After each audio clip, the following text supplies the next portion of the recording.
Le visage fermé et le pas lent, Donald Trump est visiblement mécontent. Et face aux journalistes qui le pressent de questions, il ne mâche pas ses mots. Dès que nous avons conclu l'accord, Israël a réagi en larguant une quantité de bombes que je n'avais jamais vue auparavant. La plus grande quantité que nous ayons jamais vue. Je ne suis pas satisfait d'Israël. Vous savez quoi? Nous avons essentiellement deux pays qui se battent depuis si longtemps et si durement qu'ils ne savent plus ce qu'ils foutent. Vous comprenez ça?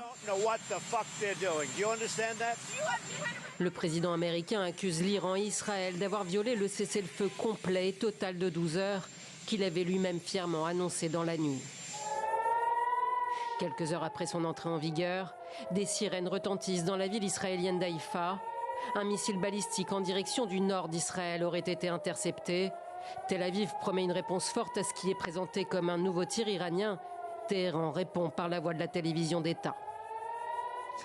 L'état-major général des forces armées nie avoir tiré tout type de missile depuis l'Iran vers Israël au cours des dernières heures.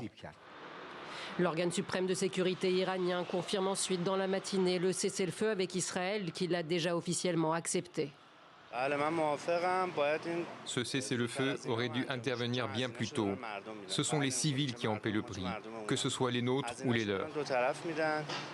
Mais l'Iran accuse à son tour Israël d'avoir mené des frappes malgré l'entrée en vigueur du cessez-le-feu. Dans l'après-midi, les médias iraniens signalent 2 explosions près de Téhéran. La radio militaire israélienne a déclaré que son armée avait en effet frappé un radar près de la capitale iranienne. Après son coup de colère, Donald Trump se veut rassurant. Israël ne va pas attaquer l'Iran. Le cessez-le-feu est désormais bel et bien en vigueur, écrit-il.